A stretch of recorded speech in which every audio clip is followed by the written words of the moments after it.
Good afternoon, everyone. My name is Bruce Buchan, and welcoming you to the second of a six-part series on recycling best practices. On the page you see is just little housekeeping issues. If you're having any technical difficulties, please take a look, follow the instructions. And if you're still having some challenges, just please send us a question and we'll respond immediately. Overall, the webinar today will last for about 30 minutes. There will be two polls throughout the webinar, and we'll save some time at the end for some questions. So jumping right in. Today's session is CleanRiver's 3C's of recycling. And the 3C's represent culture, communication, and collection. And what you'll also notice in the grayed out terms is these are a lot of the different words and issues that we all challenge. And I'm going to wrap it all up together on how it is very important to connect the dots here on the 3C's. And my goal today is throughout this webinar is that everyone takes at least one key takeaway so they can improve their current recycling and sustainability plans and programs and the overall reducing solid waste going to landfill. So kicking it off, recycling. As I mentioned, it's a six-part series, but it was said to me recycling is the gateway drug to sustainability and zero waste. And why I believe this is critically important is all of us are involved with many different sustainability challenges. And it's also been mentioned that recycling is not quite as sexy as some of the bigger sustainable programs, such as lighting retrofits, water conservation, solar power, things like that. But one thing is for sure, recycling is something that everyone can do on the path to sustainability. So what are the 3C's of recycling? As I mentioned, it's the culture, communication, and collection rolled in together, which I'm going to address. But recently, over the past few years, the new term zero waste has come up, and it's really one of those headline statements. And the path to zero waste, we believe, requires a different approach. Traditionally, we're all familiar with the 3 R's, the reduce, reuse, recycle. That's where we all got started. It's been a wonderful driver for sustainability. But however, what I have learned and witnessed is if you're going after the goal of zero waste, we honestly believe it's going to involve a different approach rather than a container and the reduce, reuse, recycle. It has to become more sophisticated. And what I'd like to share with you is my findings over, as time moves on, a quarter of a century plus of working with organizations on recycling, and there's a current state. And what I've found is whether people have never recycled before or whether they've been into it years, one of the things is when people start, let's call it a beginner, they always start with the simple path, and that is to purchase, well, a recycling container and start collecting the very low-hanging fruit that we would consider beverage containers and paper. And traditionally what happens is they get started, people get excited, recycling is underway, and it goes up, and they may achieve anywhere, as you can see on the right, from 0 to 25, perhaps a little higher percent. But then what's remarkable is the program stalls. It falls off, and people wonder why. And perhaps the person in charge of the programs left, perhaps the markets have changed. There's a lot of reasons, but it stalls. And then what we've seen is to kickstart this, it really requires the communication, which I'm going to speak to in detail. And this is what we would call the intermediate level, where you've got the containers, but now what are you going to do with it? Materials are changing. And again, the same pattern happens. Communication gives it that lift up to the next level, and perhaps you could get to 50% or higher. And then again, they go, well, what do we do next? It's just, we're not hitting the mandates. And then when it falls off, what we have found is it's the people that really want to get it to as best as they could get as an organization, with a goal of 50 to 100%. And 100%, I personally don't believe is achievable, but there are some organizations that can do that. And it's really the advanced level, and it's all driven around culture, which I'm going to speak to in great detail. So that's the current state. The future state is, as I mentioned, environmental stewardship on the path to zero waste. And again, the same things happen, but once you get beyond that 80% range and diversion, you are in zero waste territory. And again, that's the ultimate goal for a lot of organizations. So what I would like to do at this point is the first poll. And here's how it works. Simple question. This will allow me to understand the audience today and where you are. So if you can just mark off where you believe you are as a beginner, at the collection phase, intermediate, communication, or have you hit that level of advanced and you're in the culture phase. And while the polling results are coming in, and again, I can sort of redirect this presentation to focus on the highest percentage. I really do want to reinforce the fact that culture is the #1 driver of change, and whether it's sustainability or any other programs you're looking to launch within an organization. So we're going to end the polling right now, and what we can see is it looks like we have a very sophisticated audience with us here today because, well, 62% is in the advanced, and 23% in the intermediate, and 15% is in the beginner. So this is really great because for the people that are just starting their journey on sustainability, you're going to certainly pick up a lot. But I'm going to focus on some of the real nifty things to consider when it comes to the cultural side of it. So the first area we're going to talk about is collection. Collection is basically the flow of all materials from FOH to BOH, which is front of house to back of house.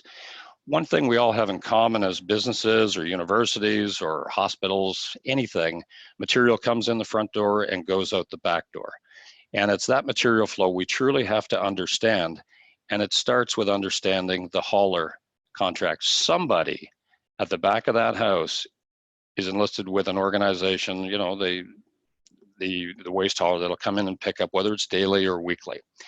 And out of that, you also have to understand the volumes and the frequency that's taking place. Larger organizations may have pickups once a day, smaller once a week. And these are opportunities to really right-size containers, understand what you're doing, and there is an opportunity there's a financial gain if you can make some changes. And the other thing that's very important with collection is the aesthetic versus practical.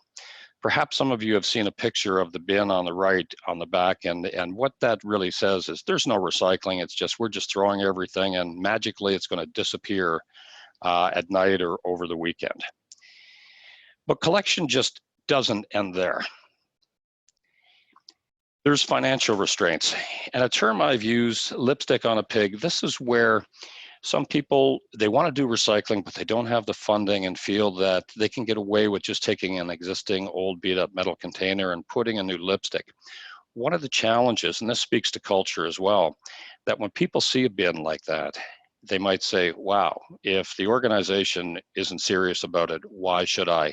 And that really speaks to driving down leadership and the culture at the top. Other key things that are simple in the collection and easy to do are color coordination, because there's traditional black is trash, blue is recycling, green may be organics. That's the norm, but a lot of different colors for streams are emerging all over North America, which I've seen. And again, you have to factor in the servicing of equipment. No matter what you purchase, you may purchase the bins, but there may be a custodial or another team involved with servicing the equipment. And if it's going to impact their day-to-day routine, you really have to get them involved, because if it doesn't work for them, it's really going to set you back. And at the end, when it comes to collection, it's the future ready. One thing you can guarantee is change is a constant. Years ago, for example, we have to sort 9 different items, and it's always changing.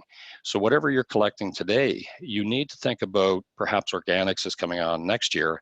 Are you ready for this? Because it will impact the success of your program. And here's situations.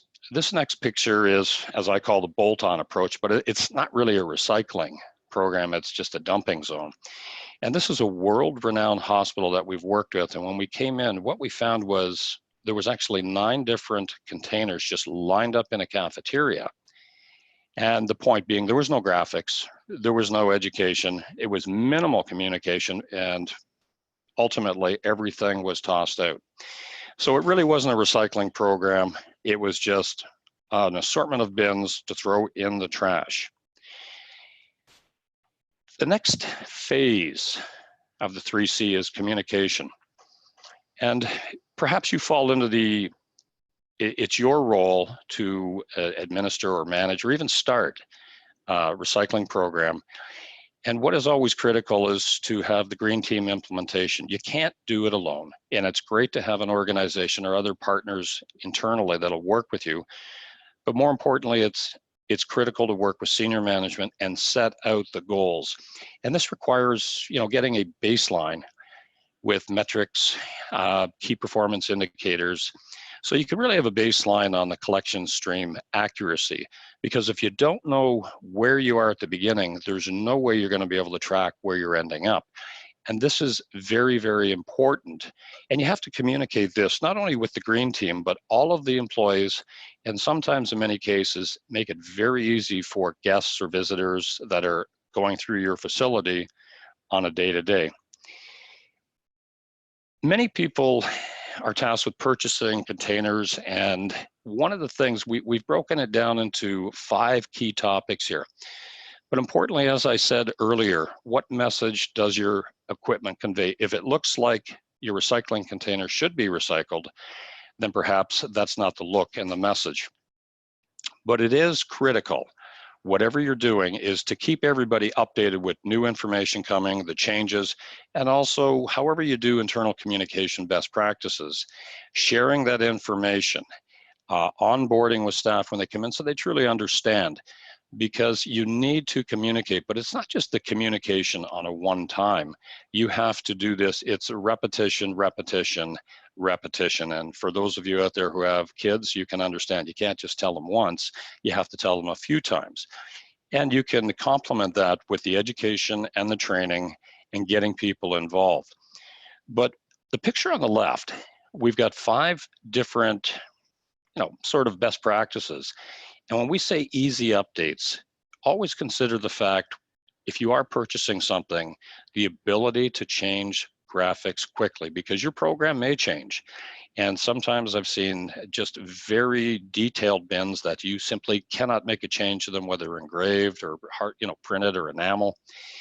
And if there is a change, it's going to be very difficult, and you end up doing sort of a sloppy job just putting a label over, and it doesn't look good. Another critical issue with communication is keep it simple. For people who are starting off, the term less is more, because I have seen people set up recycling programs and want to be extremely clever and list every conceivable product that can be recycled. And in the end, what it does, it ends up confusing people because there's just too much and they're on the move. And again, keep everything consistent. And throughout, if you're doing a facility, I've often used the term the McDonald's restaurant approach, and everybody can relate to that, because when you go into a McDonald's, it's the same. You know what to expect, you know where everything is, it makes it easy. And again, down below is where you get into the optional branding. And we do feel it's relevant to post your messages or your updates and success stories. But some people also take that opportunity to get out and do the advertising revenue, which we don't really encourage to do, because perhaps it's a culture of, yes, we're going to do the right thing with recycling, but we're going to make some money on it. So be very cautious if you're looking at that avenue. But I think it's always critically important to celebrate successes, as I mentioned in number 5, because people want to know that if they're taking the time to get involved, they're doing the right thing. And yes, they indeed are making a difference. And again, when it comes to communication, this is really an area that is I've seen too many things. And over the years, over on the right, you can see pictures, and I've seen terms like please recycle or we recycle, which is about as generic as you can possibly get. And you know what? It just doesn't tell you because you're not clear on what you can recycle or what you can't. It's just a term that we've all seen. Now, over on the left is a container. I was recently in Las Vegas, and I had to take a picture of this one because throughout the casino, if you take a close look at it, it says code green, all trash is recycled. And I will say, Las Vegas is a magical place, as anyone who's been there can tell you. But if they can take all the trash and recycle it, it really is something special. But again, that message is somewhat confusing because people just throw everything in and assuming. So what message is that? And perhaps the people running the program don't know, or maybe senior management doesn't care, but I can tell you that it certainly sends a mixed message. What we have done, we've worked with organizations to try and understand the flow and the culture and what really works best, because one thing I can tell you about anybody, if they have something they want to recycle or simply put in the trash, you only have 2 to 3 seconds to decide. Recycling, unfortunately, is not a life-altering decision. So when people approach the bin, what we have found out, if you're going to communicate, we've done tests with symbols or texts or pictures or clusters. Getting right back to it is less is more. And as you can see the bin on the left side, it is very clear with the 3 streams. But more importantly, what they're listing there are the actual products in the store. So when you approach that bin, you can clearly identify and do the right thing and make it easy. So communication is one of the most critical aspects, but it's not the most critical one. And this is where we're going to jump into the next phase of culture.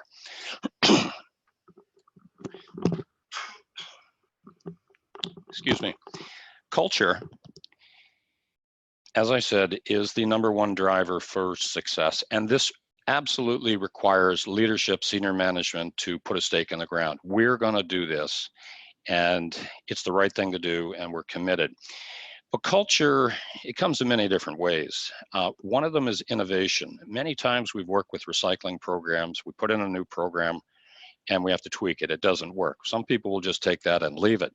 But it's the innovation, the new ideas that are coming, the changes, like what works, what doesn't. So are you an organization that's open for innovation and trying something new? But clearly, the one thing about culture is transparency. And really that is having the people report what is actually happening and not fudging the numbers or making it look a lot better than it really is. And this really builds on the engagement, because if people feel that they're been taken seriously and they can really rely on the information, the engagement level will lead into tremendous results for sustainability improvements. And the really top-notch cultural organizations, they don't just take a look at the bins. They go into the next level for zero waste, and that is the EPP, the Extended Producer Policy. And for those who are just new to this game, if you're in a perhaps manufacturing or a university environment, there is a lot of material coming in some cases, literally tons every day. You have that right, an obligation to actually speak with your suppliers and say, look, we don't like the way this is going. We want you to change, to work with us. Here's our sustainable goals. So change your packaging, change your process, and all of that. And that really is driven down. And the beauty of it is, there's also a benefit of financial ROI if it's done correctly. Now, on the flip side of culture, there's this term we've come up with, the flavor of the month. And perhaps many organizations have lived through that, where a quick example would be it's Earth Day on April 22nd, and senior management says, this year, we're going to plant a tree and we're going to be sustainable, only to find out in May that the program just died. I think for anybody in a work environment, you'll know what I'm talking about, and if you're in a flavor of the month organization. And finally, on the cultural side, there's a term called cave people, and it's really citizens against virtually everything. And it really doesn't matter if you're trying to recycle, make the world a better place, there's always the skeptics. And to me, there's 2 pieces of advice. Operate on the 80-20 rule. You simply can't please everyone, and they're always skeptical. But I will say, when you do have skeptics, peer pressure, when change is happening, can be a very powerful tool and really make a difference on the cultural impact of your organization. So now we're coming up to poll number 2. And that is, how is your organization's culture? Because this is very important, so I understand. And there's 3 choices. It's a challenge, really not that good, or it's good, and more importantly, you'd recommend this place to work. Or are you in best in class? Senior management understands and supports this. And we'll just give it a second for the poll results to come in so I can speak to this.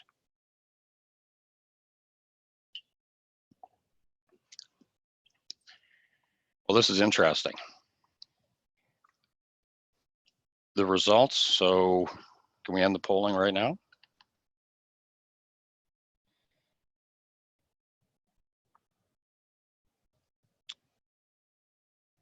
Okay, so the results are in. Geez, look at that. 33% not good, 40% is good, 33% is great. So, you know, it's pretty much even right across the board.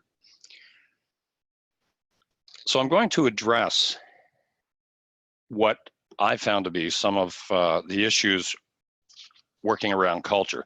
So imagine this, you're in your organization, and you can see on the left, there's your traditional black garbage bin, and you've been looking at that for years and throwing everything in. And over on the right, somebody wants to try a mini bin. So they hand you a half-gallon mini bin, which is 20 times smaller than that 10-gallon on the side. And you're going to look at this and go, what are we doing? And if you don't have a good culture, it's going to be very difficult to implement a change like this. One of the things you do have to keep in mind is waste and recycling. It's been a paradigm shift over the last few decades where everything that was trash would go in and fit into that bigger bin. But now most of that material is all recyclable. And it's really the smaller mini bin that's handling you know, the Kleenex, the wrappers. And this is something, so if you can just imagine receiving something like that going, wow, what am I to do? What am I supposed to do with this? And if the culture isn't in that organization, it's going to be a challenge. I will say to the beginners in the group, if you are just getting started in a recycling program, I would not suggest you start off with the mini bin at the beginning. You need to educate and break people into the change, understand and support it. And then once everybody's bought in and doing it, then you can gradually move towards the zero waste mini bin or similar bins of that fashion. And speaking more into culture, as I mentioned earlier, there was the culture, communication, collection, and in the earlier phases, collection was at the bottom. Here's what I have found.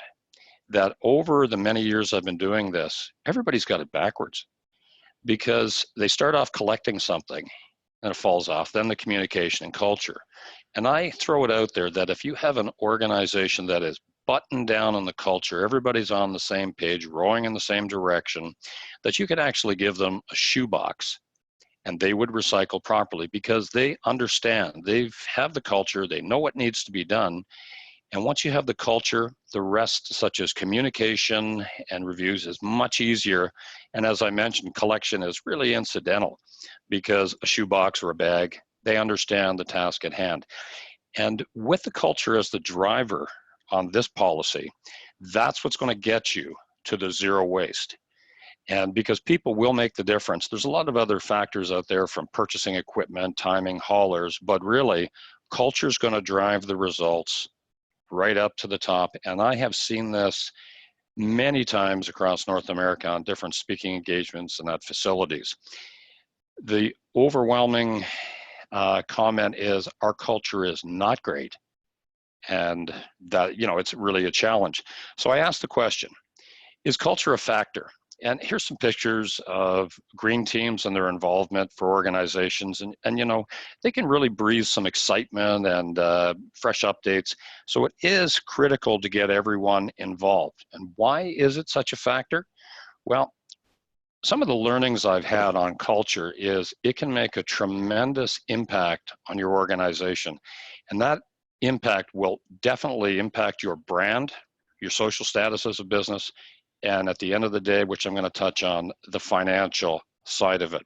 And I'll give you a very good example of the brand, the impact of a brand. As an employer, years ago, we would be, seeking to hire people, and we'd be in power. We would get the resume, and we had all the power. We could see who they are, where they've been, what they could offer us. And years ago, there was very little they knew about us other than word of mouth. Well, those times have changed. With access to information, the web, people will research your company and find out who you are. And what's really more important, without getting into a dialogue on millennials, it's a really interesting situation, because when people talk about brands, protect the brand, like a Coke or a Nike or a Pepsi, it's been mentioned that a brand to a millennial is them. Does it fit their personal brand? And I completely agree with this. So you can see that, yes, I want to work for this organization, because in many cases, it's not all about the money. It's about the fit. That's what we've experienced, and it's very difficult to put a price on this. If you have been looked at in the media as a very, not a good company with all kinds of environmental issues, fines, sustainability challenges, perhaps you're losing out on some key, potential employees. And when it comes down to the cost of hiring an employees, it is substantial. So it's just something to think about. How are people viewing your company, and what impact is on the brand? Then there's the social impact. And perhaps many of you, and I'm sure you all have, as you're involved with recycling and waste, seen a bin on the right where you could be at a quick serve restaurant. You can throw your trash in one side, your recycling in the other. And in one case, we opened it up, and certainly everything was being thrown out. And the picture on the left pretty much spells it out, that, why am I even doing this? And what's even worse is I feel lied to. And sort of to put a little spin on this, there's a social cost, because one thing that I have learned in life and in business is that everyone will love you for trying, but they'll hate you for lying. And this can really tie into the financial impact, where I'm going to go with it next. But if you could imagine this for a moment, you go into your favorite quick serve, whether it's a sandwich or a coffee or a drink, and you see that they're lying to you, and you send out that message. And then all of a sudden, because I've had a direct dialogue with 3 of the largest coffee shops in North America, with Dunkin' Donuts, Starbucks, and Tim Hortons. And I asked them, do you ever get people complaining on social media? And they go, yeah, every day. And what does that cost to deal with? Well, let's say a couple $100 for our marketing team. But what happens if it goes viral? Then we have to bring in a public relations firm, and that could be extremely expensive. And then I threw it at them, and I said, well, what happens if somebody says, I'm not coming back? And maybe they bought a $5 sandwich every day or 3 times a week. And so you can extrapolate the numbers. And it really got people thinking that, wow, changing times, demographics, and sustainability, I had no idea. But I'm going to take it a little bit further on the social cost. Here's a story that we tracked on Whole Foods. And in the top right, it's sales plummet following deceptive anti-labeling with Monsanto. Whole Foods has always been held in high regard and position for what they do and the types of foods. But you'll notice that at this time we saw, there was 12,000 shares. But what is really more important on the financial impact is the sentence that the woman wrote and said, I was deeply disappointed in Whole Foods following the Monsanto issue. I've not gone back, and with the many truly good options we have in Boulder, I don't see myself ever going back. Wow, if you think about that, 12,000 people saw it, but there's probably more. Even if one person stopped going and spending $100 a week, you can imagine the results. Now, what's interesting about this is this was a very significant social media impact, and whether the senior leaders or the guys in charge even knew it happened, maybe they didn't.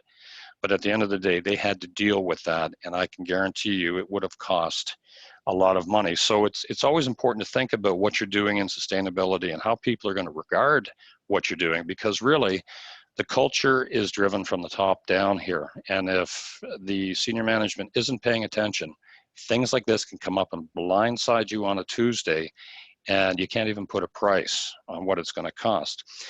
But then there's also the positive side. And I think everybody's out there is familiar with Tesla, what they represent, and with Elon Musk changing the world in many different ways. I mean, it's a very massive organization. And as a company, we've had the pleasure of working with Tesla and, over the years, seeing the cars and the touring. And I've talked to people. I said, would you buy one? They said, oh yeah, I'd definitely buy one. And then this came out. What was happening with Tesla is people would charge their cars, and you can see the first message. People just charge their cars up, go shopping, leave it there for hours. And when around the time this came out, I was speaking with the fellow, so are you going to buy a Tesla? He said, well, I really want to, but this whole recharging is leaning me in a different direction. And what I see here, the response from Mr. Musk was he addressed it both financially and socially. The same day it came out, he saw the issue, he related to it, and within 6 days, he changed the process that you would be fined. And so I can just imagine by dealing that, he addressed a really important social issue out there about people wasting everyone's time, but more importantly, protecting his own brand, fixing the problem, because who knows how many cars or that he didn't sell because of a problem that was not addressed. So the financial and social ROI are critical for sustainability, but it also ties into the cultural side, because if you do not have the leadership driving the cultural needs of the organization, you're going to be struggling with a lot of different challenges. So as I approach the end of the webinar, I'd like you to ask yourself, why did you watch this webinar? Perhaps you're in the industry, you've got a gut feeling something's wrong. And we just came back from several trade shows on sustainability. And I think the common denominator is this is just too important of an issue. There's so many things going on. And again, one thing I can tell you is most people want to do the right thing. They just don't know how to do the right thing. And again, you need to know where to start. And over on the other side is told you so. And why that's relevant is because you could be in an organization saying, hey, look, we've got to address this recycling sustainability compliance issue, and then you get fined. So all of a sudden now you have to react. But as I come toward the last few slides, I want to focus on you need to know where to start. And to sort of wrap it up, whether or not you're on the path to zero waste, you need to be set up. And this is a guide that I've sort of put together over the years. And again, there's the financial side of it, but culture is going to set this thing straight. The first area is the hauler contracts. You need to know, because it's going to tie into the collection, the communication. And then because when you're setting up a recycling program, it's connected to financial. You may find some money, because if you don't have any funding in the budget to do a program, it's going to be starting off on a real significant disadvantage, because lack of money leads to poor planning, which rotates into poor design, ultimately the wrong equipment, which, let's face it, it's confusion. And confusion results in the high contamination, which is an issue that most North Americans are facing right now with the Asian sword, the materials being rejected because of such high levels of contamination. And again, your last line of defense is custodial. What's the culture like on the custodial? Are they just transients? Is it a union staff? Are people coming in and going daily? Are they not trained? So all of these things rolled up together are critical in their own way, but culture to me is the umbrella that is overseeing and covering over every one of these issues. And the last thing is just, well, what I say is a bonus point, and that's rogues and orphans. When you are setting up a recycling program and you've taken the time to purchase the equipment and place it out there, we have seen so many times that people leave the old equipment there. And what that does is creates double the work, double the confusion. And I've even heard people say, well, my job was really purchasing the equipment, putting them up. My job did not involve getting rid of the other ones. Well, that's all well and good. But in an organization that is driven top down from culture, it's everybody's issue. So with that being said, hopefully, there's been a few key takeaways here. And I would like to leave you with a thought on the culture we live in. And that is, recycling is like voting. Most people don't think that they can make a difference. And I think we all know the outcome of that statement. So now we're going to turn it over, and I appreciate everyone tuning in, listening to the webinar. Hopefully you've gained some good information, and we'll just see if there's a few questions coming up. And we have some questions. So the first one, and this is from Antonia, I've been asked to show an ROI before we can invest in a new recycling program. Do you have any suggestions for that? And I do, and the first thing to do is a baseline, because two quick ideas to start is to understand your waste hauling contract, because right there is a great opportunity to determine if there's savings weekly, daily, but more importantly, the material that these organizations are picking up, they're valuable. They're a commodity, whether it's aluminum or steel or glass. So once you negotiate, you may be able to find out, rather than paying for money, you may be receiving money on the back. So hopefully, great question. And here's a question from Tammy.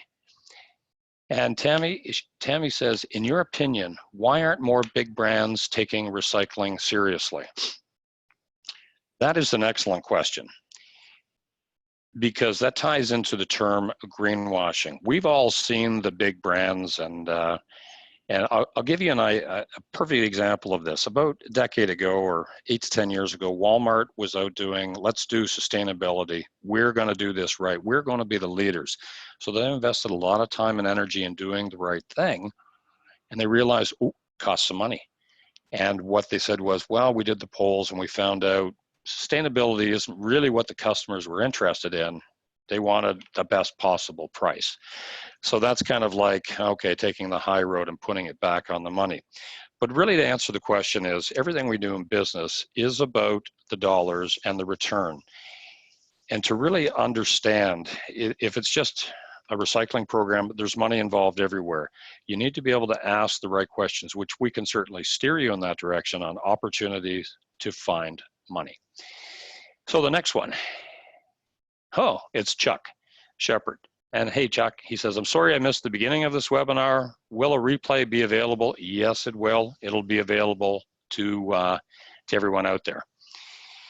There's another question here from Ted, and that is, how do we get our custodial team involved in recycling program?